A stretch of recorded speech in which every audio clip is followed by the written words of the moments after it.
ኤል ክላሲኮን እንርሳ፣ የሰሜን ለንደን ደርቢንም እንዲሁ። እውነተኛ ጥላቻ፣ እውነተኛ ስሜትና እውነተኛ ትርምስ ከፈለጋችሁ ወደ እንግሊዝ ሰሜናዊ ምስራቅ ክፍል ለመጓዝ ትገደዳላችሁ። በሁለቱ ክለቦች ብቻ 12 ማይል ርቀት ነው ያለው።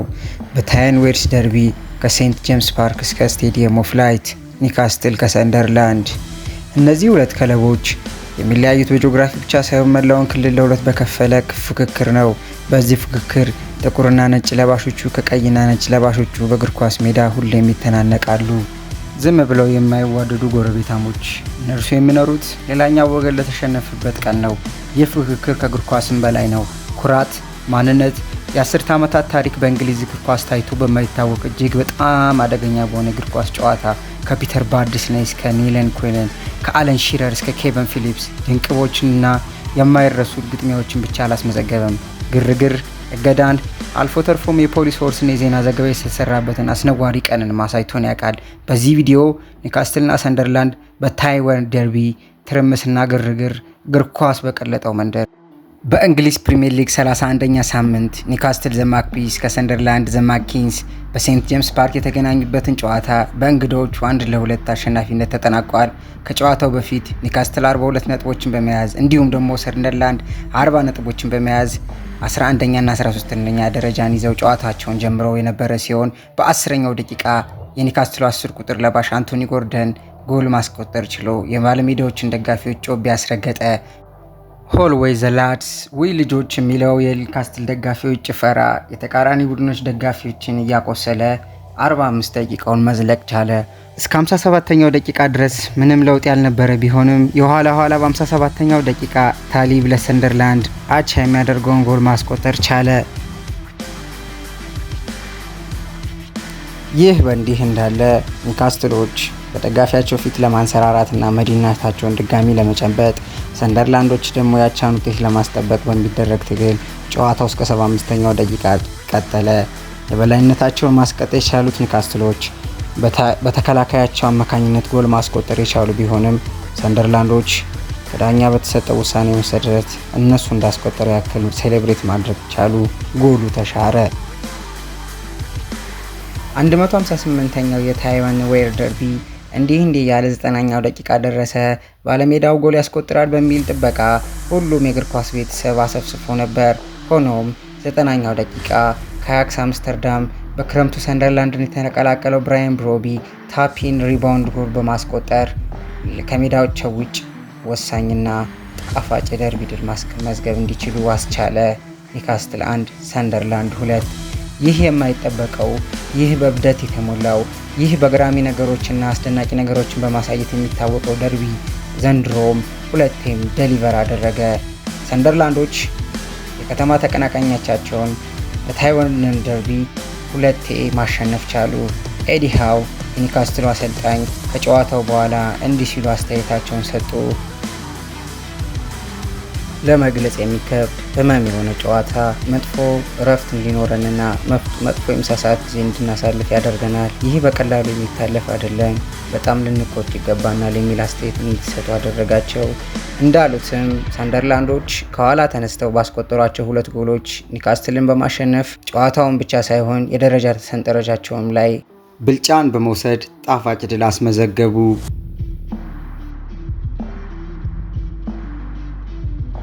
አድማጮች፣ አሁን ደግሞ ይህ ታላቁ የእግር ኳስ ፍክክር እንዴት በእንግሊዝ ሀገር ሊጀመር ቻለ የሚለውን እንመልከት።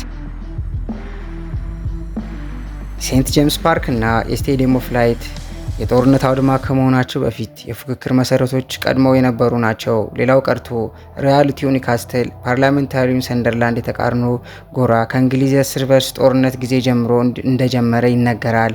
በእግር ኳስ ደረጃ ግን ይህን ሁለቱን ክለቦች ያገናኘ የጀመረው በ19ኛው ክፍለ ዘመን መገባደጃ ላይ ነበር። ኒውካስትል አሁን እንደምናውቀው ኒካስትል አልነበረም። ያኔ የመጀመሪያው የጆርዲ ደርቢ ኒውካስትል ኢስት እና ኒውካስትል ዌስት ተብሎ ይደረግ ነበር። ከወንዝ ማዶ ሰንደርላንድ የራሳቸው የሆነ ድራማ ነበራቸው። እንደ አውሮፓውያን አቆጣጠር በ1888 የተበሳጩ ተጫዋቾች ቡድን ተለያይተው ሰንደርላንድ አልቢዮንን ፈጠሩ። ልክ እንደ ሌሎቹ የተለያዩ ክለቦች አልቢዮን የሚለው ስም መዝለቅ አልቻለም። የኋላ በ1892 ታጥፎ ሰንደርላንድ የከተማው አንደኛና እውነተኛ ቡድን ለመሆን ሲችል ኒውካስትልም ከ12 ማይል ርቀት አዲስ ማንነት እየፈጠረ ነበር። በ1900 እና 01 የውድድር ዘመን ፉክክሩ እየበረታ መጣ። አንድ የሴንት ጄምስ ፓርክ ጨዋታ 120,000 ደጋፊዎች በማስተናገዱ ግጭት ይፈጠራል በሚል ጨዋታው እንዳይካሄድ ፖሊስ ማገድ ቻለ። ይህ ግልጽ ምልክት ነበር። ይህ ዝግጅት እግር ኳስ ብቻ አልነበረም። አንድ ሌላ ክስተት ከ7 ዓመት በኋላ ኒውካስትሎች የሊግ ሻምፒዮንነታቸውን ካረጋገጡ በኋላ ይህን ድንቅ አቋማቸውን ለማሳየት ወደ ሜዳ ገቡ። ይልቁንም ያልተገመተው ነገር በዚህ አስገራሚ ደርቢ ላይ ታየ። ሰንደርላንድ ኒውካስትልን 9-1 አሸነፏቸው። ኒውካስትሎች ምንም እንኳን የውድድሩ አሸናፊ የነበሩ ቢሆኑም 9 ግቦችን በራሳቸው ሜዳ በቅርብ ተቀናቃኞቻቸው ሊያስተናግዱ ተገደዱ። ይህ ድል ብቻ አልነበረም፣ የጎረቤትን ቀን እንደማበላሸት የሚታይ ማስተር ክላስ ነበር። በእንግሊዝ እግር ኳስ ውስጥ ያሉ ጥቂት ግጥሚያዎች ተመሳሳይ ስሜትንና ጠላትነትና ድራማን ይይዛሉ። ይህ ደርቢ ስፍር ቁጥር የሌላቸውን ብዙ ጨዋታዎችን አሳይቷል። ግንቦት 16 1990 በጣም አስደናቂ ከሆኑ ምዕራፎች አንዱን አቀረበ። ኒውካስትልና ሰንደርላንድ በሁለተኛ ዲቪዥን የጥሎ ማለፍ ግማሽ ፍጻሜ ተገናኝተዋል። ሰንደርላንድ በጨዋታው 1-0 መሆን የሚችልበትን የፍጹም ቅጣት ምት አግኝተው ሳይጠቀሙ ቀርተዋል። የመጀመሪያው ጨዋታ በሮካ ፓርክ ያለ ጎል መጠናቀቁን ተከትሎ በሴንት ጄምስ ፓርክ ውጥረት የበዛበት ተጠባቂ ጨዋታ እንዲኖር አደረገ። 32,000 ኒውካስትል ደጋፊዎች ተፎካካሪዎቻቸውን አሸንፈው ወደ ቀጣዩ ዙር ለማለፍ እንዲችሉ በራስ መተማመን ስቴዲየሙን አጨናነቁ። ይልቁንም ሰንደርላንድ 2-0 አሸንፎ አስተናጋጆችን አስደነገጠ። ሽንፈቱን በጣም አሳማሚ ነበር። ነገር ግን ስዋይደን ታውን በኋላ በገንዘብ ነክ ጥሰቶች ሲቀጣ ለሰንደርላንድ ፕሮሞሽን ሲሰጥ ጉዳቱ ለኒውካስትሎች እጅ ተባባሰ ሊሆን ቻለ። እንደ አውሮፓውያን አቆጣጠር በ1996-97 ባለው ጊዜ ውጥረቱ እየተባባሰ ቀጠለ። ፖሊስ ሁለቱን ክለቦች ደጋፊዎች ከሜዳ ውጭ በደርቢ ጨዋታዎች ላይ እንዳይገኙ የሚከለክል እርምጃን ለመውሰድ ተስማምተዋል። ይህ ያልተለመደ እርምጃ የጠላትነት ደረጃው በስቴዲየም ውስጥ ደህንነትን ማረጋገጥ አለመቻሉን ያሳያል። በዚህ ወቅት የነበሩ አንድ የእግር ኳስ ስቲዋርድ ኃላፊ እኛ እግር ኳስ ጨዋታዎችን ኤ ቢ ሲ ብለን እንከፍላቸዋለን። ኤ ዝቅተኛ ስጋት፣ ቢ መካከለኛ ስጋት፣ ሲ ደግሞ ከፍተኛ ስጋት ነው። በእውነቱ የሰንደርላንድ እና ኒውካስትል ጨዋታ ግን ሲ ፕላስ ብለን በብዙ መልኩ ልናየው እንችላለን ብለው አስተያየታቸውን ሰጥተው ነበር። ሌላ የማይረሳ ቅጽበት የተከሰተው በ1999 ኒውካስትል በአሰልጣኝ ሮይ ሁሌት በሚመራበት ጊዜ ነበር። በዝናብ በረጠበው ሴንት ጄምስ ፓርክ ስቴዲየም ማግፒሶች ሰንደርላንድን ለማስተናገድ ተዘጋጅተዋል። የቡድኑ ሁለት ዋና አጥቂዎች አለን ሽረር እና ደንካን ፈርጉሰን ብዙዎቹ የሬድ ሁሌት ሲዩሳይዳል ኖት ብለው በጠሩት ሁኔታ ከመነሻ አሰላለፍ ውጭ ሆነው ነበር። ኒውካስትል መሪነቱን መያዝ ቢችልም በመጨረሻ ግን በ2-1 ውጤት ተሸነፈ። የሮይ ሁሌት ውሳኔ በከፍተኛ ሁኔታ ተተቸ። በጥቂት ቀናት ውስጥ ስራቸውን ለቀቁ። ጨዋታው ዛሬም ድረስ የሚታወሰው ስለ እግር ኳስ ራሱ ሳይሆን ኒውካስትል ደርቢውንና አሰልጣኙንም ባጣበት በዚያ አጋጣሚ ነበር። የአሰልጣኙ ቁማር አለመስራቱም ይታያል። ቁማሩ አልተሳካም። እኔ ግን ቁማሩን አልተጫወቱም። ምክንያቱም መጀመሪያ ላይ ተሳክቶ ነበር። እነዚህ ሁለት ተጫዋቾች ወደ ሜዳ ከገቡ በኋላ ግን ጎሎች ተቆጠሩብን ሲሉ ሮይ ሁሌትም ከጨዋታው በኋላ የሰጡት አስተያየት ይታወሳል። ኒውካስትል በ2010 ዓ.ም በጆርጆች ታሪክ ውስጥ ረጅም ጊዜ የሚታወስ የበቀል እርምጃን ወሰደ። በሴንት ጄምስ ፓርክ ኬቪን ኖላን ሃትሪክ ሲሰራ ሾላ አሚዮቢ ደግሞ 2 ግቦችን አስቆጥሮ ኒውካስትል ሰንደርላንድን 5-1 በሆነ ውጤት አዋረደ። ወደ ሚያዝያ 2013 ስንሻገር ደግሞ በቁጣ በሚታወቀው አዲሱ አሰልጣኝ ፓብሎ ዲካኒዮ የሚመራው ሰንደርላንድ ከወራጅ ቀጠና ለመውጣት ነጥብ ፍለጋ ወደ ሴንት ጄምስ ፓርክ አመራ። ከሚጠበቀው በላይ በሆነ ሁኔታ ሰንደርላንድ ኒውካስትልን 3-0 በመርታት ካስመዘገባቸው ምርጥ የሜዳ ውጤቶች አንዱን አስመዘገበ። ከውጤቱም በኋላ ግን በብዙዎች ትውስታ ውስጥ የሚኖረው የዲካኒዮ አስገራሚ የደስታ አከባበር ነበር። ጣሊያናዊ አሰልጣኝ በጉልበቱ ተንበርክኮ እጆቹን ዘርግቶ በሜዳው ጠርዝ ላይ ሲንሸራተት የታየበት ምስል በአጭር ጊዜ በውዝግብ የተሞላውን የአሰልጣኙን ቆይታ የማይረሳ ታሪክ አካል ሆኖ አለፈ። ያ ድል ሰንደርላንድ ከ2013 እስከ 2016 ድረስ በደርቢ ጨዋታ ላይ ያስመዘገበው ተከታታይ የ6 ድሎች መጀመሪያ ነበር። ይህ በታሪካቸው ረጅሙ ተከታታይ ድል ነው። ለኒውካስትል ደጋፊዎች ደግሞ ይህ ወቅት የጭንቀት ሲሆን፣ ለሰንደርላንዶች ግን የደስታ። ያ ረጅም የሽንፈት ጉዞ በመጨረሻም በመጋቢት 2016 እልባት አገኘ። አሌክሳንደር ሚትሮቪች በጨዋታው መገባደጃ ላይ በሴንት ጄምስ ፓርክ የአቻነት ግብን አስቆጥሮ ጨዋታው 1-1 በሆነ ውጤት እንዲጠናቀቅ አደረገ። ውጤቱ ድል ባይሆንም ለኒውካስትል ደጋፊዎች ግን ለዓመታት ሲሰቃዩበት የቆዩትን የደርቢ ሽንፈት የተገላገሉበት ጥቂት እፎይታ የታየበት ቅጽበት ነበር። ይሁን እንጂ ይህ እፎይታ ብዙም አልቆየም። በዚያው የውድድር ዘመን ሰንደርላንድ በ2 ነጥብ ብልጫ ከወራጅ ቀጠና ተርፎ ሲቆይ፣ ኒውካስትል ግን ከእንግሊዝ ፕሪምየር ሊግ ወደ ታችኛው ክፍል እንዲወርድ ተገደደ። ይህ ለደጋፊዎቹ ያገኟቸውን ትንሽ እፎይታ መልሶ ወደ ሀዘን ቀየረው። ሄድ ቱ ሄድ ወይም የእርስ በርስ ግንኙነት። ወደ ቁጥሮች ስንመለከት ሁለቱ ቡድኖችን መለየት ፈጽሞ የማይቻል ነው። በሁሉም ውድድሮች ኒውካስትል እና ሰንደርላንድ 157 ጊዜ ተገናኝተዋል። ኒውካስትል 54 ጊዜ በማሸነፍ በትንሹ ብልጫ ሲመራ፣ ሰንደርላንድ ደግሞ 53 ጊዜ አሸንፏል።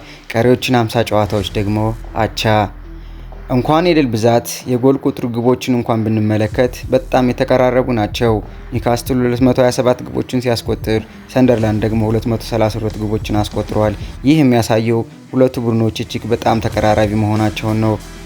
ከነዚህም ውስጥ አብዛኞቹ ማለትም 142 ያህሉ በሊግ ጨዋታዎች የተደረጉ ሲሆኑ፣ በዚህም ኒውካስትል በ51 ድል ሲመራ፣ ሰንደርላንድ በ47 ጊዜ አሸንፏል።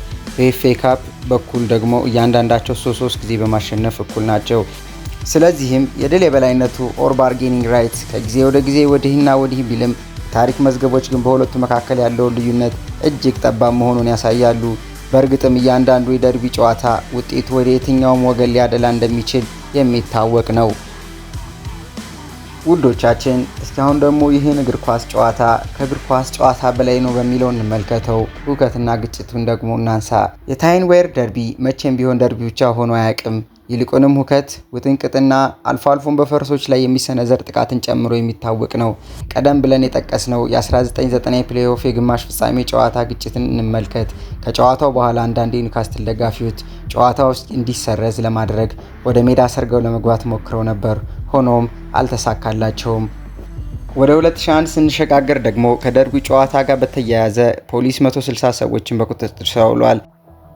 ነገሩ ይበልጥ የከፋው ግን በ2002 የሰንደርላንድ ሲልቨር ካዥዋል እና የኒውካስትል ግሬምስሊ የተባሉ ሁለት የደጋፊ ቡድኖች በኖርት ሼፊልድ የጀልባ ተርሚናል አቅራቢያ የቡድን ግጭት ባዘጋጁበት ጊዜ ነበር። ይህ ግጭት በዩናይትድ ኪንግደም ታሪክ አስከፊ የእግር ኳስ ደጋፊዎች ረብሾች አንዱ ሆኖ ተመዝግቧል። በኋላ ላይ ፖሊስ የላኩትን የጽሑፍ መልእክቶች እንደ መረጃ በመጠቀም የሁከቱ መሪዎችን ለእስር ዳርጓቸዋል። እንደ አውሮፓውያን አቆጣጠር በ2003 የሁለቱ ደጋፊዎች ጥላቻ እንግሊዝ ከቱርክ ጋር ለነበራት የዩሮ 2004 ማጣሪያ ጨዋታ አልተረፈም። በሰንደርላንድ ከተማ መሃል 200 የሚጠጉ ደጋፊዎች እርስ በርሳቸው የተጋጩ ሲሆን፣ በፖሊስ ላይም ጠርሙሶችን፣ ጣሳዎችንና የመኪና ቸርኪዎችንም ሳይቀሩ ወርውረዋል። በወቅቱ 95 ሰዎች በቁጥጥር ስር የዋሉ ሲሆን፣ በ2002 እና በ2003 የውድድር ዘመን ኒውካስትል እና ሰንደርላንድ በደጋፊዎች መታሰር ከእንግሊዝ ክለቦች መካከል በመጀመሪያዎቹ 3 ደረጃዎች ውስጥ ተቀምጠው ነበር። የቅርብ ጊዜ ዓመታትም ቢሆን ተመሳሳይ ድራማዎችን አስተናግደዋል። በ2008 ጆይ ባርተን በደጋፊዎች በተወረወሩ ነገሮች መደብደቡ፣ በ2011 አንድ የሰንደርላንድ ታዳጊ ግብ ጠባቂ ስቲቭ ሃርፐርን መግፋቱና በታሪክ በሰፊ የሚታወቀው የ2013 ፈረስ ላይ የተሰነዘረ የቡጢ ጥቃት ሆርስ ፓንች ሞመንት ይጠቀሳሉ። ይህ የፈረስ ጥቃት የተከሰተው ሰንደርላንድ 3-0 ካሸነፈ በኋላ በነበረው ረብሻ ወቅት ነበር። በዘመናዊ እግር ኳስ ሁለቱ ቡድኖች በተለያየ ሊጎች ውስጥ በመገኘታቸው ይህ ደርቢ በቅርብ ዓመታት በስፋት ሳይታይ ቆይቷል። ቡድኖቹ ለመጨረሻ ጊዜ በሊግ ጨዋታ የተገናኙት እንደ አውሮፓውያን አቆጣጠር በ2016 ሲሆን ጨዋታውም 1-1 በሆነ አቻ ውጤት ተጠናቆ ነበር። ሆኖም በቅርቡ በሁሉም ውድድሮች ይታይ ኒውካስትል በኤፍኤ ካፕ ከሰንደርላንድ ጋር ከሜዳው ውጭ ተገናኝቶ ጥር 6 2024 በተደረገው ጨዋታ 3-0 በማሸነፍ ከ2011 በኋላ ለመጀመሪያ ጊዜ በሰንደርላንድ ሜዳ ድል ሊቀዳጅ ችሏል። ግንቦት 24 ቀን 2025 ደግሞ ሰንደርላንድ በዌምብሌይ ስቴዲየም በተደረገ የቻምፒዮንሺፕ ፕሌይኦፍ ጨዋታ ሼፊልድ ዩናይትድ 2-1 በማሸነፍ ከ2017 በኋላ ለመጀመሪያ ጊዜ ወደ እንግሊዝ ፕሪምየር ሊግ ማለፉን አረጋግጧል። በዚህም ምክንያት የ2025-26 የእንግሊዝ ፕሪምየር ሊግ የውድድር ዘመን የታይንዌር ደርቢን ዳግም ወደ ትልቁ መድረክ የመለሰበት ዓመት ሆኗል። ይህ ታላቅ ደርቢ ዘንድሮም እንደተለመደው ታላላቅ ጨዋታዎቹን አሳይቶናል። ቀጣይ ዓመትም እንደሚኖር ተስፋ እያደረግን ዝግጅታችንን ቋጨን። ሰላም ቆዩን።